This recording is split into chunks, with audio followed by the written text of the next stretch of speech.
नमस्कार दोस्तों, मेरा नाम है अर्नब विश्वास। मैं सीनियर सेक्शन इंजीनियर वर्क्स के पोस्ट में इन ईस्टर्न रेलवे काम कर रहा हूँ। तो अभी रिसेंटली जूनियर इंजीनियर का वैकेंसी निकला है रेलवे बोर्ड रिक्रूटमेंट द्वारा, CN03 2024। तो इसमें कौन कौन से civil engineering related junior engineers के पोस्ट हैं, ये इसके बारे में मैं आप लोगों को बताने वाला हूँ। उसमें क्या काम करना पड़ता है, सैलरी कितनी होती है, फिर प्रमोशन कैसा होता है, अगर आप लेडीज़ हैं तो आपको कौन सा पोस्ट आपके लिए बेटर है, लीव वगैरह कैसा मिलता है, अगर आप क्वार्टर में रहने वाले हैं क्वार्टर वगैरह कैसा मिलता है, मेडिकल कैटेगरी क्या होता है, इन सब चीज़ों के बारे में इसमें मैं आप लोगों के साथ इस वीडियो में डिस्कस करने वाला हूँ। तो आगे बढ़ते हैं। यहाँ पे जो नोटिफिकेशन है इसमें जो अभी जो पोस्ट दे रखे हैं वो ये है सिविल इंजीनियर के, junior engineer P way and bridge, junior engineer civil design and drawing and estimation, then नीचे है junior engineer works, junior engineer works and research, junior engineer design, junior engineer workshop. इतने सारे पोस्ट हैं, तो अभी इन सब के बारे में डिस्कस करते हैं। चलिए, सबसे पहला जो पोस्ट है अपना जूनियर इंजीनियर पीवे।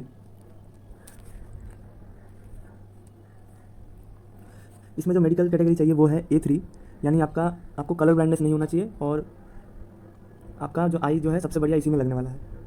फिर नेक्स्ट आता है junior engineer civil design and drawing and estimation. इसमें C1 चाहिए। अगर आपको कलर ब्लाइंडनेस है तो आप इसमें बिंदास लगा सकते हैं, कोई दिक्कत नहीं आने वाला। फिर आपका है प्रोडक्शन यूनिट में जो जूनियर इंजीनियर वर्क्स का पोस्ट है उसमें भी आपको C1 चाहिए, इसमें भी आप लगा सकते हैं, कोई दिक्कत नहीं है। Junior engineer civil works and research में आप लोगों को कलर ब्लाइंडनेस होने से नहीं चलेगा आप लोगों को, क्योंकि ये B1 category, B1 and above category में कलर ब्लाइंडनेस नहीं होना चाहिए। तो आप लोग उसी हिसाब से मतलब अगर लगाए होंगे, अप्लाई किए होंगे तो फिर ज़्यादा बढ़िया रहेगा कि C1 अगर आप कलर ब्लाइंड है तो C1 या फिर B2 जो पोस्ट हैं B2, इनमें आपको कोई दिक्कत नहीं आने वाला। नहीं तो फिर आप लोगों को फिर रिजेक्ट कर दिया जाएगा मेडिकल कैटेगरी में, अगर आप कलर ब्लाइंड निकलेंगे और आपने A3 में अप्लाई करके रखा होगा तो। नेक्स्ट आता है इन सब में क्या क्या काम करना पड़ता है। जूनियर इंजीनियर पीवे में आप लोगों को जो ट्रैक होता है, रेलवे का जो ट्रैक होता है और ब्रिज, उसको मेंटेनेंस करना पड़ेगा। तो इसमें काफ़ी हेक्टिक जॉब होता है ये, बहुत बड़ा टीम रहेगा आपके पास बहुत सारे स्टाफ रहेंगे, सबको लेके आपको वो काम करवाना पड़ेगा। बहुत ज़्यादा रिस्पॉन्सिबिलिटी रहता है, मोस्ट डिफ़िकल्ट पोस्ट यही है। अब नेक्स्ट आता है junior engineer civil design drawing and estimation. इसमें आपको जितने भी काम करवाने होते हैं, उसमें प्रोजेक्ट होते हैं, उसमें प्लानिंग स्टेज के बाद आपको ड्राइंग अप्रूव कराना पड़ता है। जैसे ही काम सेंक्शन हो जाता है, ड्राइंग अप्रूव होता है, उसके बाद जाके वो ड्राइंग साइट पे जाता है, उस हिसाब से काम करवाया जाता है। तो ये जो ड्राइंग अप्रूवल जो देते हैं, ड्राइंग जो चेक करते हैं या फिर डिज़ाइन चेक करते हैं, ये सब जो काम होता है ये होता है junior engineer design drawing and estimation का।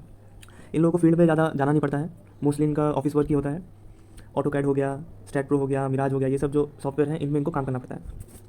नेक्स्ट आता है जूनियर इंजीनियर वर्क्स। इसमें आप लोगों को जितने भी बिल्डिंग है, स्टेशन प्लेटफॉर्म है, फुट ओवर ब्रिज है, ये सब जितने भी सिविल इंजीनियरिंग के एसेट्स हैं ट्रैक के अलावा, उन सबको मेंटेन करने का जिम्मा इनका होता है।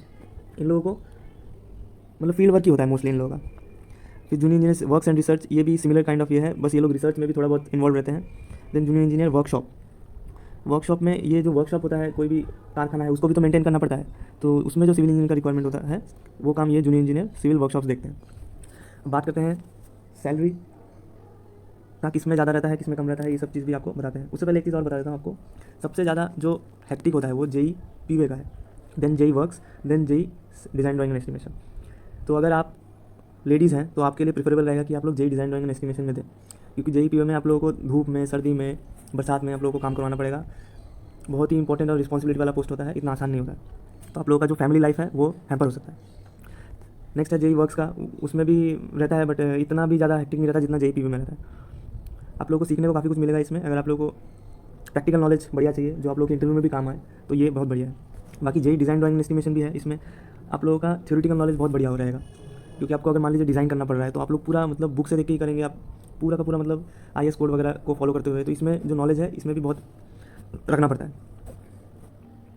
फिर नेक्स्ट आता है सैलरी की। जब बात करें तो एक जेई पीवे जो फील्ड में है वो सबसे ज़्यादा कमाता है, क्योंकि उसको टीए मिलता है, ट्रैवलिंग अलाउंस। आप लोगों का बेसिक तो सबका सेम रहेगा, 3540 से 33,400 से स्टार्ट होगा, लेकिन जो सैलरी कंपोनेंट्स हैं उसमें एक ट्रैवलिंग अलाउंस करके भी होता है, क्योंकि एक जेई पीवे का जो जुरिडिक्शन है वो बहुत लंबा होता है, 30-40-50 किलोमीटर का होता है, तो फिर सबसे ज़्यादा इधर उधर उनको जाना पड़ता है, इसलिए उन लोगों को ट्रैवलिंग अलाउंस मिलता है, तो उधर से भी उन लोगों का एक्स्ट्रा 5-10 के सैलरी हो बन जाता है।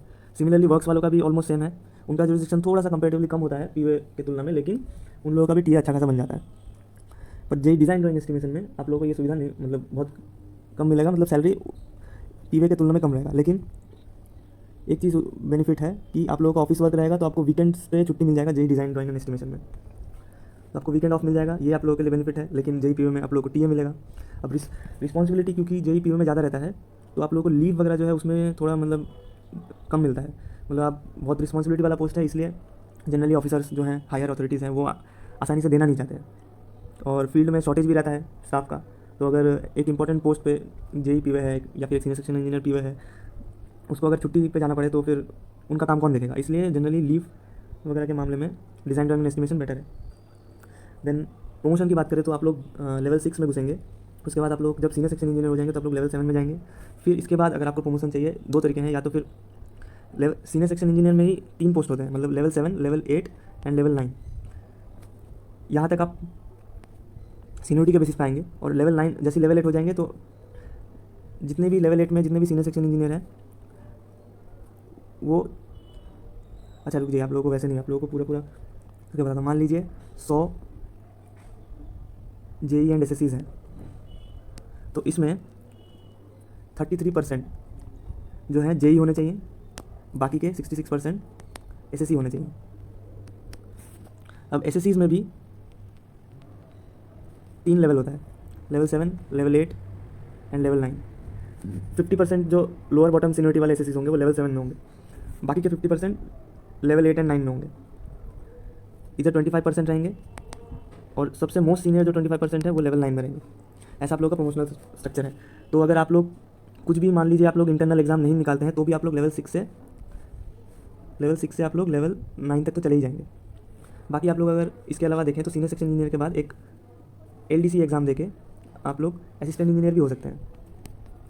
असिस्टेंट इंजीनियर का जो पोस्ट है वो लेवल 8 का होता है। प्रमोशन के बाद आप लोगों को लेवल 8 दिया जाएगा इनिशियली, और 4 साल के बाद, 4 ईयर्स के बाद आप लोगों को लेवल 9 कर दिया जाएगा, और इसके बाद प्रमोशन होगा आप लोगों का सीनियर इंजीनियर या फिर डिविजनल इंजीनियर भी बोलते हैं, डिविजनल इंजीनियर। उसके बाद आप लोगों का प्रमोशन होगा सीनियर डिविजनल इंजीनियर या फिर डेप्यूटी इंजीनियर, दोनों सेम ही है, एक ही लेवल के हैं, लेवल 12 का होता है। यहाँ तक आप लोगों का प्रमोशन हो जाएगा। और अगर आप लोगों ने मान लीजिए जो एलडीसी एग्ज़ाम है वो बहुत जल्दी क्रैक कर लिया, मान लीजिए 20s में ही आपने क्रैक कर लिया, अंडर 30 एज में, तो फिर आप लोगों का क्योंकि एज रहेगा तो 30 साल में आप लोग हो सकता है चीफ इंजीनियर रैंक तक भी चले जाएँ, जो कि लेवल 14 का पोस्ट होता है। बट ऐसा रेयर होता है क्योंकि आप लोगों को 5 साल का सर्विस देना पड़ेगा, 5 साल के सर्विस के बाद ही आप लोग एलिजिबल होंगे एलडीसी में बैठने के लिए। तो वैसे ही निकल जाता है क्योंकि नौकरी मिलते ही तो एज 24-25 साल हो जाती है मोस्टली की।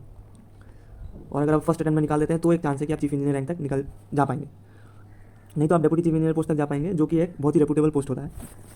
तो प्रमोशन वाइज बहुत अच्छा है। अच्छा हाँ, प्रमोशन में भी ये डिपेंड करता है कि आपके ऊपर कितने स्टाफ हैं। मान लीजिए जो जेई पीवे में है उनका बहुत स्ट्रेंथ बहुत ज़्यादा होता है, एक डिवीजन में 100 जेई पीवे होते हैं, प्रमोशन के चांस भी ज़्यादा होते हैं इसमें, क्योंकि नंबर ऑफ पर्सन रिटायरिंग जो है वो ज़्यादा होंगे, number of person promoting to level मतलब असिस्टेंट इंजीनियर वो भी ज़्यादा होंगे।